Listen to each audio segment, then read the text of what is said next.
graduação em psicologia, no fundo, eu escolhi primeiro um pouco por acaso. Eu morava em Goiânia e estava no segundo grau, terminando o ensino médio, e foi alguém da Universidade Católica na minha escola perguntar se, na minha sala, né, perguntar se a gente queria se inscrever para fazer o vestibular. E aí eu estava no meio do ensino do terceiro ano e disse sim, vou lá me inscrever para fazer o vestibular, para ver como é que é. E desci para a sala da direção para fazer a minha inscrição e precisava escolher alguma coisa. Eu nunca tinha pensado no assunto. Aí peguei psicologia, que foi uma coisa que me ocorreu na hora. E por acaso passei no vestibular e acabei entrando no curso de psicologia em Goiânia. A gente está aí mais ou menos em 1984. E aí fiz 6 meses de psicologia em Goiânia, mas eu queria vir para o Rio. Eu já tinha morado no Rio quando eu era mais novo, queria muito vir para cá, e aí prestei vestibular de novo aqui, e passei para o FRJ, e aí vim. Tinha gostado do primeiro semestre de psicologia e mantive a escolha. E vim para cá. Foi muito legal. Era um momento muito dinâmico na graduação. A gente, desde o primeiro período, já fazia grupo de estudo. Intelectualmente a gente tinha uma vida muito ativa, e a psicologia tinha uma outra característica interessante, que é a quantidade de músico. Tinha um monte de gente que tocava. Eu sempre toquei violão também desde garoto, então a gente tinha uma vida dupla no Instituto de Psicologia, que era muito estudo, grupo de estudo, e na época se vendia cerveja no campus. Então a gente ia para o bar da Sujinho, que é o bar lá da Praia Vermelha, e ficava no Sujinho tomando cerveja e lendo textos de filosofia, de psicanálise e tal, e ao mesmo tempo tocando. Então era uma vida dupla que foi muito legal, muito legal. E naquela época a psicologia tinha uma relação, a comunicação é praticamente o prédio do lado, né, na Praia Vermelha. E havia uma proximidade de professores de um lado darem aula no outro e tal, e eu fui me aproximando da comunicação. E foi assim que eu acabei mudando de área, né, aos poucos. Eu comecei a fazer formação em psicanálise na época e fiz estágio, né, obviamente, fiz estágio no DPA, que era o Departamento de Psicologia Aplicada, que estava fechado. Foi aberto logo no momento em que eu ia entrar no estágio. Eu fiz o discurso de reabertura dele. Ele ficou fechado muito tempo, foi reaberto, e eu fiz estágio, mas não exerci psicologia. E logo que eu me formei, eu entrei no mestrado em comunicação, porque eu queria estudar coisas que tinham a ver com comunicação, e o mestrado da ECO era um mestrado muito aberto em termos de possibilidade de coisas para fazer. E eu acabei indo para a ECO, e aí fiz a minha dissertação com a professora Ieda Tuscherman, que foi sobre arte e comunicação. Eu fiz uma análise do Moby Dick, que é um romance do Melville, um escritor importante, e aí fiz o mestrado, e aí resolvi emendar o doutorado, né? Era o que normalmente todo mundo fazia nessa época.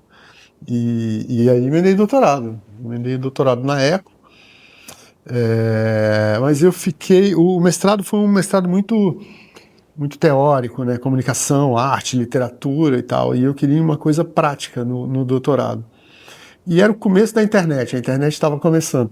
Eu fiz os trabalhos de mestrado em máquina de escrever.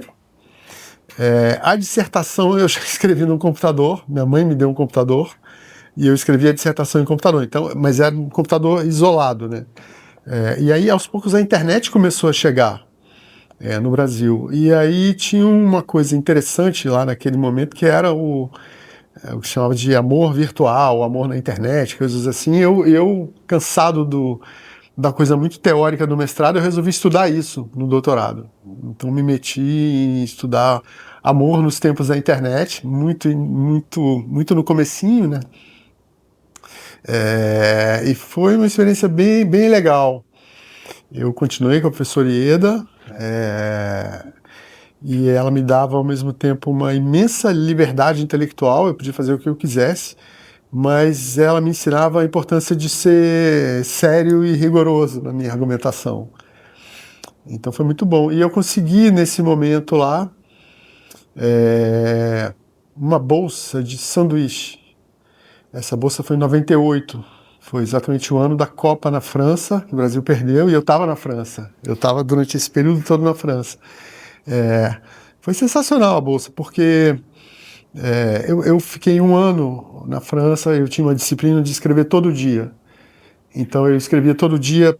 Se eu não tivesse nada específico para escrever, eu escrevia o que eu estava pensando que tivesse a ver com a tese, ou eu fazia notas de leitura, ou anotações de aula, enfim, várias coisas, e eu produzi muito nesse ano na França. E voltei com um material enorme, assim. Basicamente, quando eu voltei, eu fiquei editando esse material para produzir a tese. Produzir a tese. E foi muito rico o processo. Engordei 10 quilos, né, morando na França, porque eu sempre fiz muito esporte, assim, mas nesse ano eu não fiz nada. O meu esporte era comer queijo, croissant, pão, tomar vinho, então engordei 10 quilos, depois eu voltei ao meu normal aqui na volta, e passei essa experiência interessante, que foi perder a Copa do Mundo em loco, em loco. Passei a Copa toda, né? Então eu comemorei muitas vitórias ali. Teve uma vez, eu me lembro que o Brasil e a França ganharam no mesmo dia, então a gente foi para o Champs-Élysées, era 1 milhão de pessoas, era uma coisa louca. E aí no dia da final, eu estava no interior da França, numa cidadezinha na Bretanha pequena, com a minha mulher, já era casado com a minha mulher, e a gente foi ver o jogo num clube que tinha várias pessoas de futebol, que jogavam futebol. E aí foi o que aconteceu, né? O Brasil perdeu e tal. Eu sei que eu nunca comemorei tanto uma vitória, porque aí todo mundo super animado, eu meio caído, né? Por causa da derrota, mas aí fomos para um karaokê. Fomos para o karaokê e eu era um brasileiro na área, não devia ter um brasileiro ali numa área de 50 quilômetros, eu acho, então eu tive que cantar no karaokê, depois fomos para uma boate, aí anunciaram na boate, tem um brasileiro na casa, e todo mundo enlouquecido e tal. Sei que a gente acabou o dia comprando, às 5 da manhã, comprando croissant nas padarias que estavam abrindo, assim. Então foi a derrota mais festejada na minha vida. Mas foi um período muito bom. Isso eu nem cogitava a existência da UERJ ainda. Como eu fiz graduação na UFRJ, mestrado e doutorado na UFRJ, então o meu foco sempre estava mais voltado para lá. Apesar de, fato curioso, eu ter feito vestibular na UERJ. A prova física, eu vim de Goiânia para cá, estava super gripado no dia e fiz a prova aqui. Eu tentei recuperar já a sala, o andar e tal, mas eu não consegui. Mas fiz o vestibular no UERJ, vim para o Rio, fiz toda a minha graduação, mestrado, doutorado na UFRJ e depois acabei chegando na UERJ.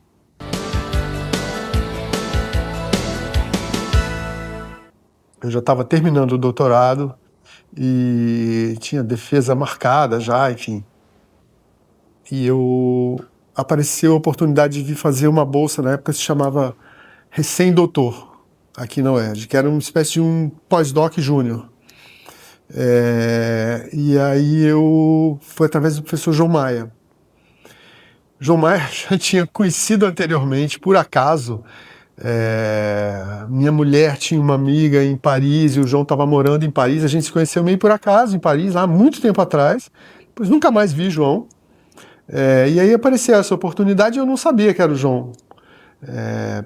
Apareceu e falaram, você quer ir para o UERJ? Quero, então vamos e tal. E aí, enfim, era o João Maia. E aí eu pedi a bolsa, FAPERJ e CNPq, eu acho, na época. E aí a gente conseguiu as duas bolsas, eu escolhi FAPERJ, se não me engano, e vim para o UERJ, e era uma bolsa de 1 ano. E o João era o meu supervisor, né, teoricamente. Foi muito legal. Porque nesse meio tempo eu terminei o doutorado e vim para a UERJ. E aí fiquei dando aula. Eu dava várias aulas às 7 da manhã. Era uma época em que você tinha de M1 até N6. Então, enfim, tinha aulas intermináveis, né? E eu, como bolsista de recém-doutor, eu dava as aulas às 7 da manhã. E dava disciplinas que ninguém queria dar. Então eu dei metodologia, eu dei uma disciplina que chamava Estética e Comunicação de Massa, que ninguém sabia direito o que era, então bota para ele dar e tal. E aí eu entrei assim e fiquei um ano nessa bolsa. Eu errei, na verdade, eu e João, né? A gente poderia ter pedido a bolsa para 2 ou 3 anos, mas aí na hora de preencher o formulário a gente achou que era um ano só, e pediu um ano. E aí acabou a bolsa. A bolsa acabava, se não me engano, em julho. Só que uma dessas coisas assim de muita sorte, conseguiram uma vaga para concurso. Eu acho que muito por atuação do Ronaldo nesse momento já. A gente está falando aí de ano 2000 para 2001. PPG-Com não existia, a gente só tinha graduação e era uma graduação muito diferente. Mas aí conseguiram uma vaga para concurso. E eu estava aqui fazendo recém-doutor, né? E me inscrevi, obviamente, tinha que me inscrever. E era uma época diferente. Hoje a gente tem concurso, tem 100 candidatos, 50 candidatos. Na época eram uns, não me lembro exatamente, mas acho que umas 10 pessoas candidatando. E aí eu passei em primeiro, passei super bem, assim, foi muito legal. E aí virei professor efetivo. Nesse momento eu já tinha um ano de casa, como bolsista. Aí virei efetivo, entrei no departamento, aí Ronaldo me diz assim, você tem que ser chefe de departamento. Eu disse, Ronaldo, eu não posso, eu acabei de entrar no concurso, né? E aí eu fiquei... Eu sou horrível para datas, assim, mas eu tenho a impressão que eu fiquei... Ronaldo pode confirmar isso depois. Eu acho que eu fiquei um ano como professor só, e depois de um ano eu virei chefe de departamento.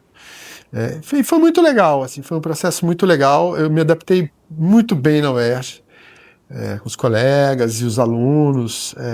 Eu tenho um amigo que foi da minha primeira turma da UERJ aqui. Ele tinha 18 anos na época, né? Foi meu PIBIC, não era comum ter PIBIC. E aí eu pedi PIBIC, ele foi meu primeiro PIBIC, e é amigo até hoje, é professor da UF. Então a gente tinha uma dinâmica muito boa, assim. Tinha um grupinho de pesquisa também, que não era comum naquela época. Meu grupinho era um microgrupinho de 3 pessoas, eu e mais 3 pessoas, assim. Então foi muito legal. Era uma outra UERJ. A FCS era muito diferente. A gente tinha nessa época um currículo em que os alunos tinham os 2 primeiros anos só de disciplina teórica. Então eles tinham toda a teoria nos 2 primeiros anos.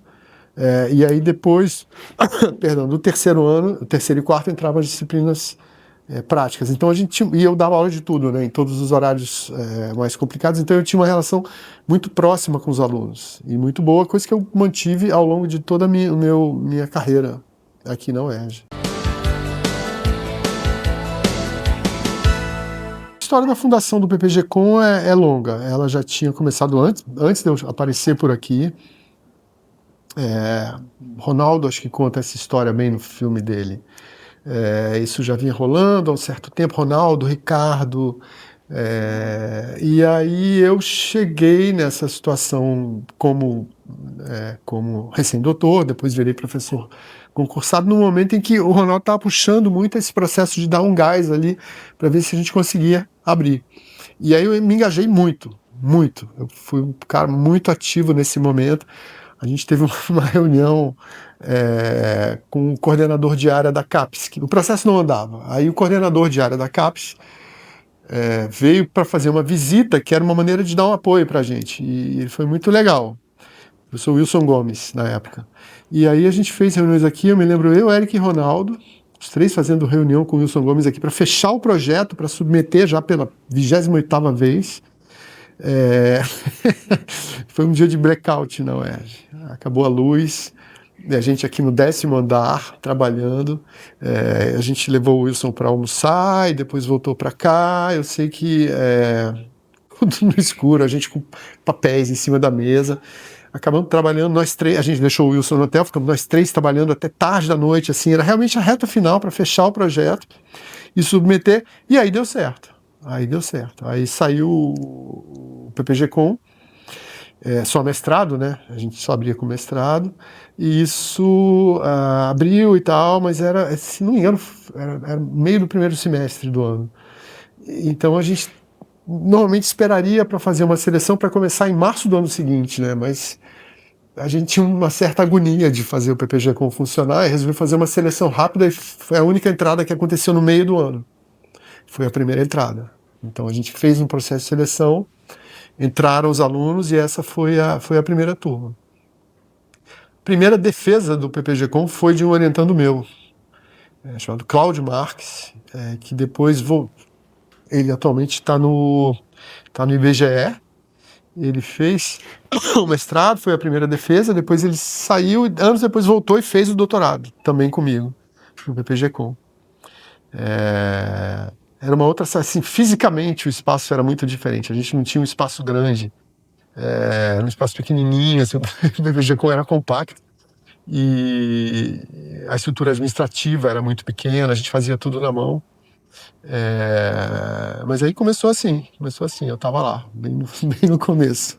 Eu saí do PPG-Com, né? Então, eu saí do PPG-Com, o PPG-Com tem o lugar dele na comunicação do Brasil. Como eu saí, eu acho que eu não sou a pessoa mais adequada para falar desse lugar.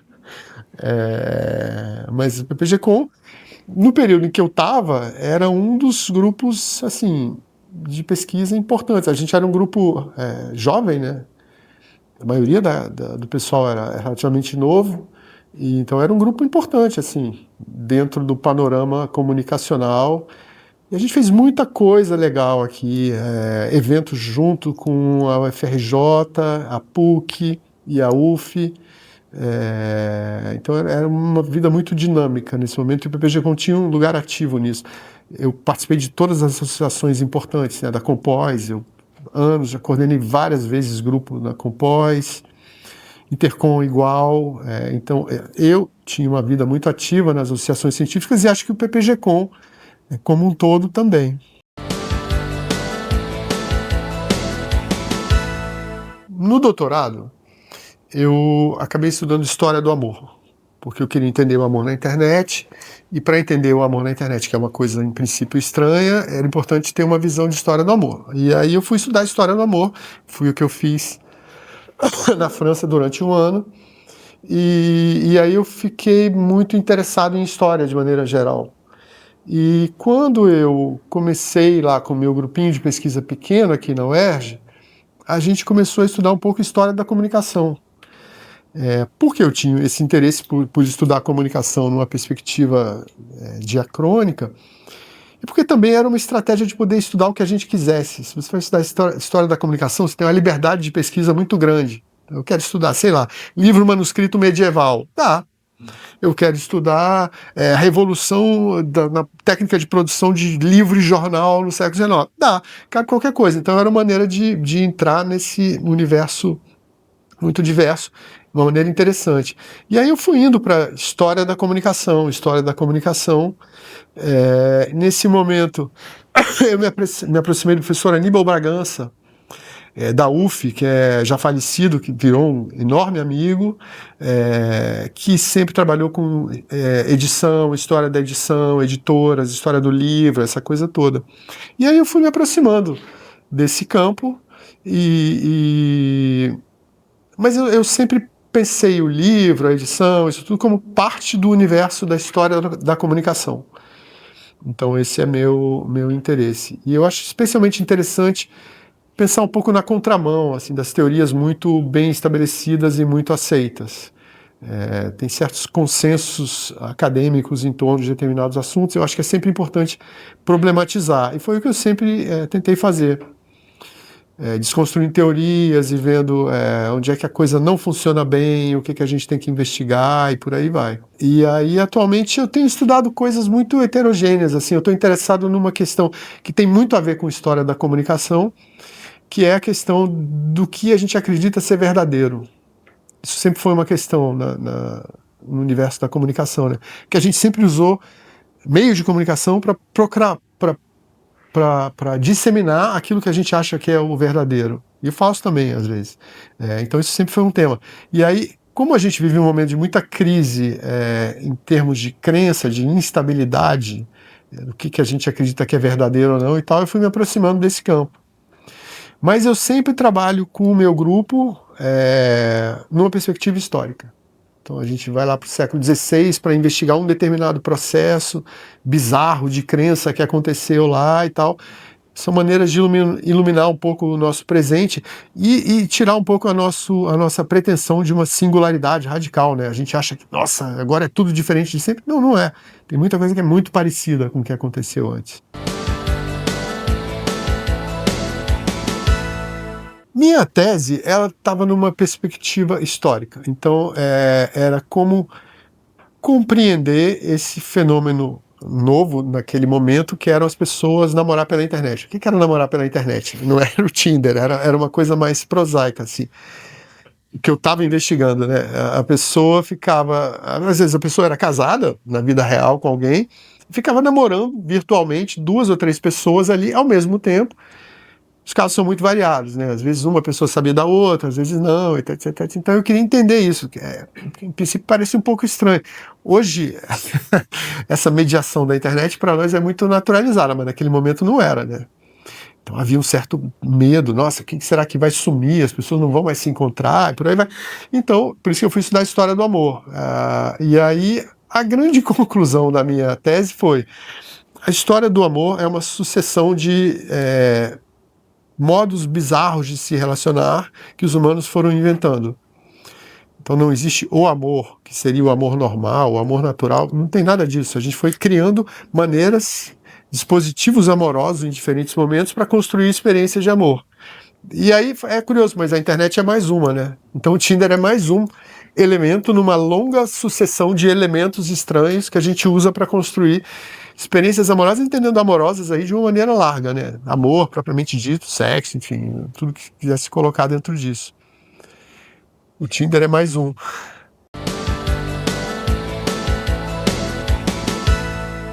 Vou falar por mim. Para mim, sempre foi super importante. E eu acho que eu nasci muito por conta dos grupos de estudo na época da UFRJ.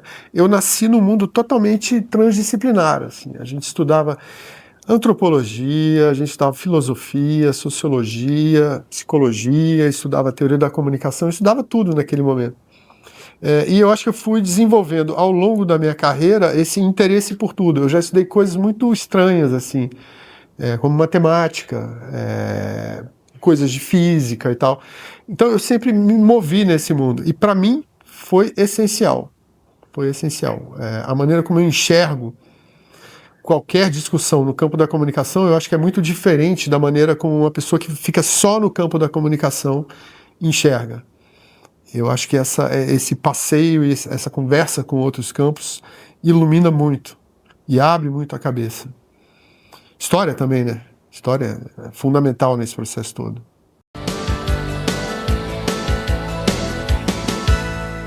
Eu acho que na sala de na sala de aula eu mudei, porque eu envelheci um pouco,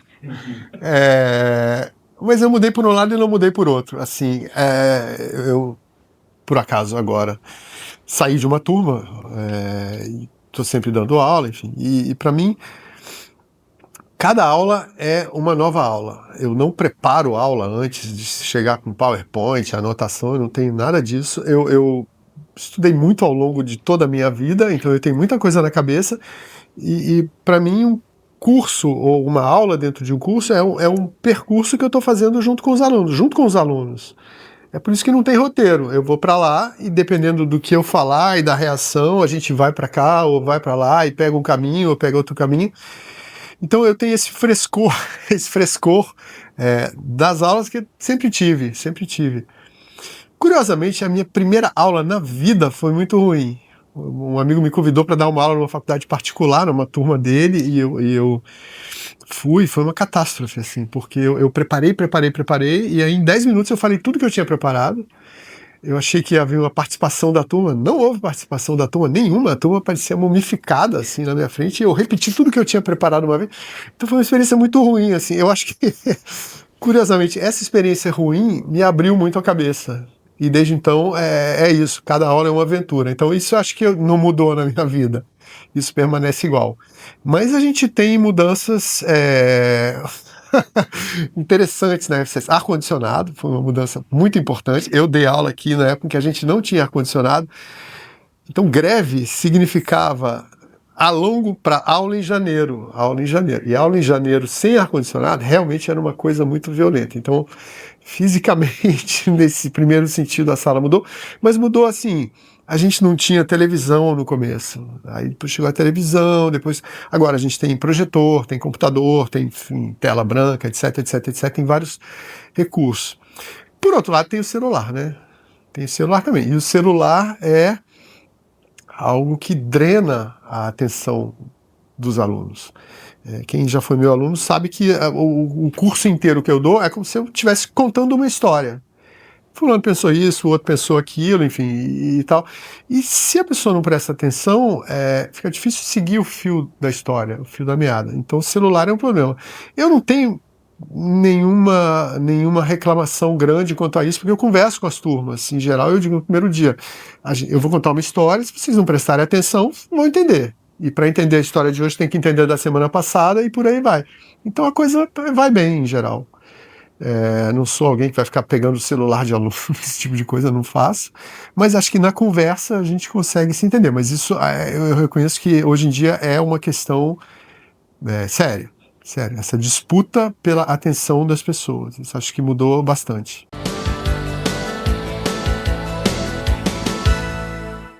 Eu acho que eu não sou muito a pessoa certa para responder isso, porque eu não sei o que se faz nas disciplinas mais técnicas que envolvem mais diretamente essas mudanças.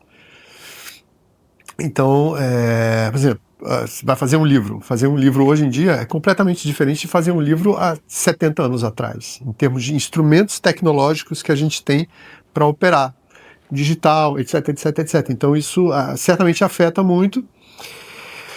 Eu, tem muito tempo de UERJ, já são 25, na verdade, considerando o recém-doutor. Eu participei de várias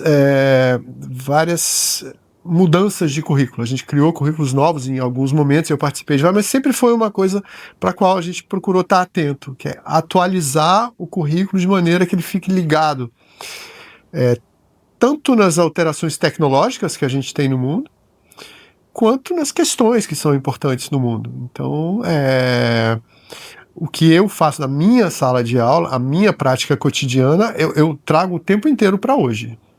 O tempo inteiro para hoje, discutindo hoje, porque eu acho que senão não tem sentido ficar discutindo o passado ou ficar preso num currículo de 50 anos atrás, só porque é o que está valendo e tal. Não tem sentido, então eu puxo para hoje.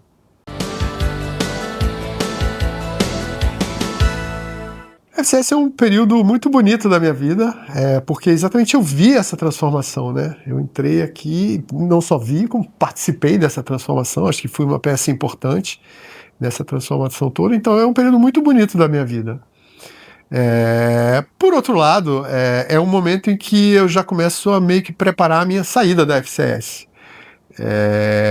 Porque eu tenho outros interesses e eu tenho vontade de fazer outras coisas na vida também. Então esse momento de aposentadoria está se aproximando. Então é um momento ao mesmo tempo de comemorar essa longa carreira, uma longa carreira, né? 25 anos, tendo feito tudo que eu fiz aqui dentro.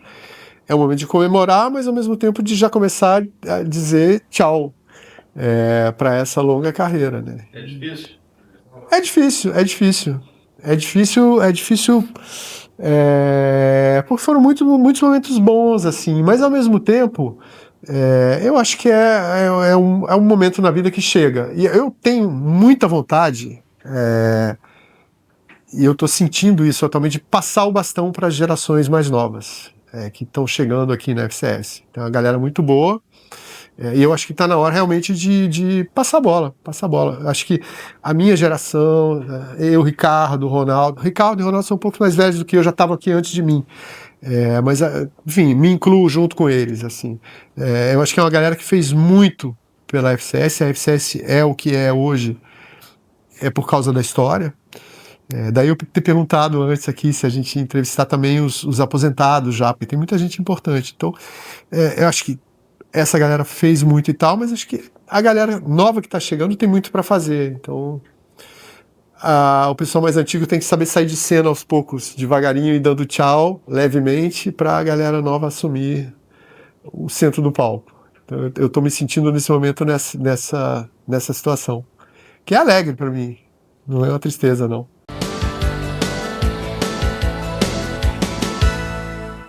Uma coisa que não é um momento, mas amigos importantes aqui dentro. Amigos importantes. Isso eu diria que é um grande aspecto disso. Outro, o maior reconhecimento para mim, o maior reconhecimento é o reconhecimento por parte dos alunos. Eu fui patrono, fui paraninfo várias vezes, e então esse é um momento de reconhecimento muito grande. Além disso,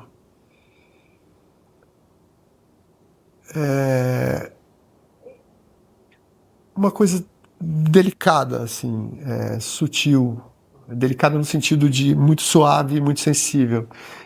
Perceber que eu, de alguma maneira, mudei a vida de vários alunos. O sujeito estava aqui, tinha um percurso, aí foi ter aula comigo, isso, aquilo, outro, e achou um outro caminho na vida. Um é professor não sei aonde, que nunca tinha pensado em seguir carreira acadêmica, o outro trabalha numa instituição do governo também, porque foi meu aluno, tomou um outro caminho ali e tal. Então, senti que eu fui importante para mudar a vida de algumas pessoas. Isso é um grande momento. É isso, assim, eu acho que eu fiz a diferença não só para a vida de algumas pessoas, de alguns alunos, como eu acabei de mencionar, mas para a instituição também. De algum modo, acho que eu deixei minha pequena marca aqui para a FCS ser o que ela é hoje, tão diferente do que ela era há 25 anos atrás, quando eu entrei, né? Então isso também é uma coisa importante.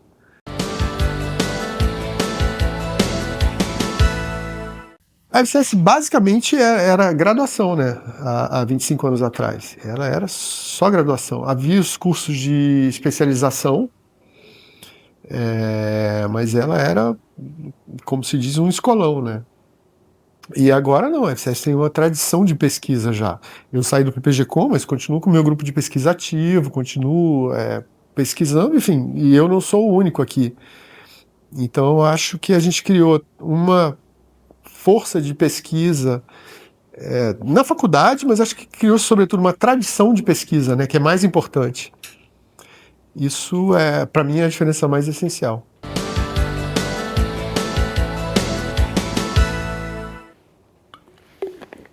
Eu acho que eu nasci curioso.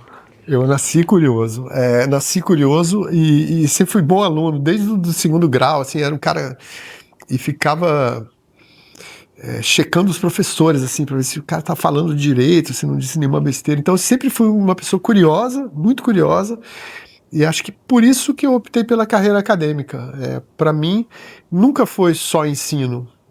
Desde que eu dou aula, sempre foi ensino e pesquisa. E desde antes de eu começar a dar aula, já era pesquisa. É isso. Fiz formalmente mestrado, doutorado, depois fiz pós-doc, esse negócio todo, mas sempre estudei em grupo de estudo, sozinho, então sempre fez parte da minha natureza pesquisar. E eu acho que isso não vai mudar, não. Não vai mudar, não. Quer dizer, eu daqui a pouco eu me aposento e tal, vou continuar estudando. E estudando muitas coisas diferentes, né, com vários centros de interesse diferentes. Então acho que isso é o que me move mais, assim. Talvez isso seja uma parte da minha personalidade mesmo.